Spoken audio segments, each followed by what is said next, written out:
Il est 8h30, nous sommes le lundi 12 avril et tout de suite c'est la revue de la presse et des médias israéliens relayée par Radio J.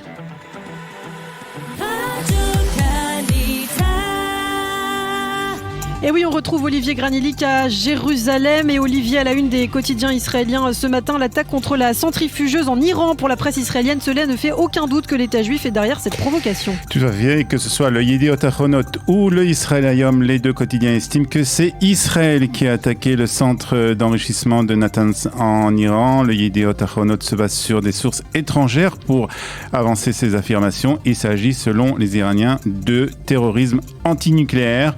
Et le message d'Israël est simple. Pour le Israël Hayom, nous agirons sans lien avec les discussions sur l'ouverture de l'accord nucléaire avec l'Iran. Discussion que la Maison-Blanche entend mener avec la République islamique. Cette attaque, ajoute le quotidien, est révélée le jour même où le secrétaire américain de la Défense est arrivé en Israël, Lloyd Austin, qui a rencontré hier à Tel Aviv son homologue israélien Benny Gantz. Ce dernier a déclaré que le régime iranien constitue une menace stratégique pour la sécurité mondiale, le Moyen-Orient et pour Israël.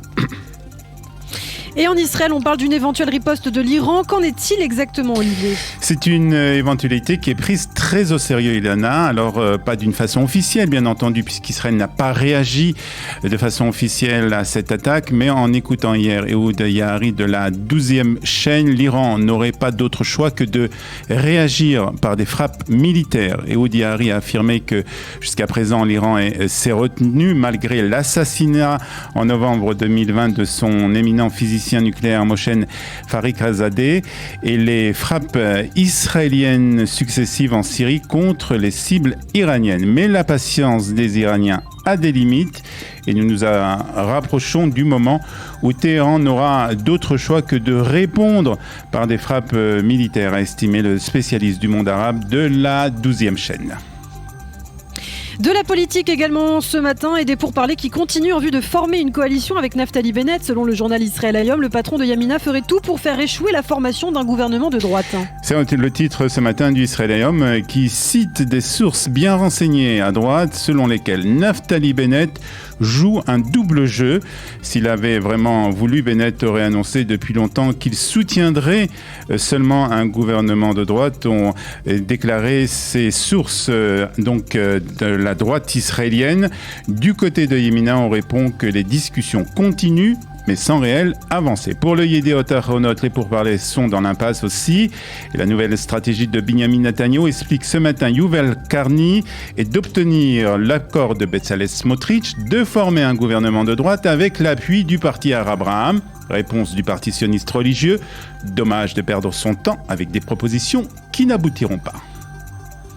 Et puis dans le reste de l'actualité, c'est demain soir que débuteront les commémorations du Yom Ha'atzmaout et dès demain celle du Yom HaZikaron. La presse israélienne évoque déjà le souvenir des soldats morts au combat. Et le Israël Hayom nous apprend que 23 928 petits drapeaux seront déposés sur les tombes des soldats au cimetière militaire du Mont Herzl à Jérusalem. Le but de ce projet, qui existe déjà depuis 20 ans, est d'honorer la mémoire de ceux qui ont sacrifié leur vie pour la protection et la sécurité de l'État d'Israël. Le chef de l'état-major, Aviv Kochavi, a déclaré lors de la cérémonie qui a débuté hier, la mémoire des morts fait partie de l'expérience israélienne toute l'année et en particulier ces jours-ci laïcs et religieux, hommes et femmes, juifs et chrétiens, druzes et musulmans qui sont unis dans un même destin. Puis cette année, contrairement à l'année précédente, l'année du Corona, seules les familles des soldats morts au combat et des victimes du terrorisme auront le droit de se rendre dans les cimetières militaires pour honorer leur mémoire.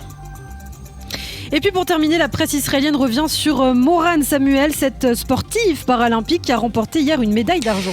En effet, médaille d'argent au championnat d'Europe d'aviron. Ça s'est passé au lac de Varese en Italie. Le Yediot Ahronot nous rappelle le parcours hors du commun de cet athlète. Elle était membre de l'équipe nationale de basketball d'Israël jusqu'en 2006, date à laquelle elle a subi un accident vasculaire cérébral et est devenue paralysée de la partie inférieure du corps. À 24 ans, alors qu'une Une carrière prometteuse de basketteuse l'attendait. Les médecins lui ont annoncé qu'elle ne pourra jamais plus marcher.